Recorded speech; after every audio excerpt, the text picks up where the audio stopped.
The Shepherd relates to a story of the Haviland vampire pilot flying home from northern Germany to RAF Lakenheath in England on Christmas Eve 1957, when his aircraft suffers a complete electrical failure mid-flight. Lost in the fog over the North Sea, low on fuel, with no working compass or radio, the pilot begins flying in small triangles, an odd flying pattern, typically be detected on radar, with the intention of notifying an air traffic controller to send other aircraft to find him and shepherd, i.e. guide him, to Miriam St George, the closest airstrip he was aware of. While making these manoeuvres, he encounters a World War II era de Havilland Mosquito fighter bomber. He recalls that the meteorological squadron had used the last of the Mosquitoes to prepare weather forecasts. The Mosquito's pilot used hand signals to give the vampire pilot for flight command. At one point, the vampire's pilot sees the nose of the Mosquito, which has the letters JK painted on it. The pilot follows the Mosquito, and when the vampire's fuel gauge reaches zero, the Mosquito pilot gives the hand signal to indicate the oncoming runway and clearance to land. Suddenly, runway lights are powered on through the fog and the pilot is able to land the vampire. With the plane running on empty, expecting the standard protocol of a fire truck, ambulance and other vehicles to be sent out immediately following an emergency landing, he instead encounters a car driven by an older flight lieutenant.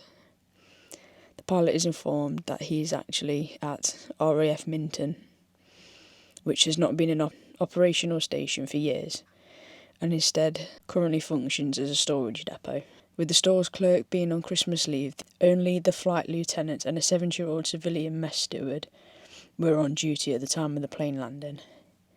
When the flight lieutenant heard a low-flying plane, he had turned on the runway lights, which had never been disconnected. The pilot makes a late-night telephone call to RAF Miriam St George and learns that no local pilots were authorised to fly that foggy evening, which meant that the air traffic control tower had not been staffed. No one had been sent out to shepherd him to safety. He then calls the meteorological squadron and is told that they had scrapped the outdated Mosquitoes 3 months previously.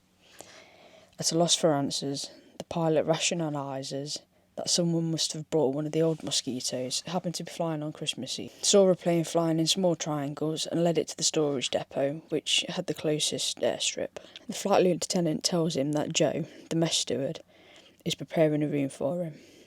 Joe starts a fire in the room's fireplace, brings the pilot's food and stays to talk. The mess steward reveals that he worked at RAF Minton for 20 years. During the war there had been many young flyers. The best among them was John Kavanagh, who had once occupied the room they were in now. The pilot walks over to a framed old photo of a young pilot beside a Mosquito with JK painted on its nose. Joe reveals that during the war, after the squadron had returned, John Kavanagh would refuel his Mosquito and go out alone, searching for any crippled bombers to guide them home. The pilot assumes Kavanagh must have brought his old Mosquito after leaving the service, still flew it on occasion, had seen a plane in distress and directed it to his old base. But before Joe leaves the room, he tells the pilot that Kavanagh died on Christmas Eve 1943, when he went down with his plane in the North Sea.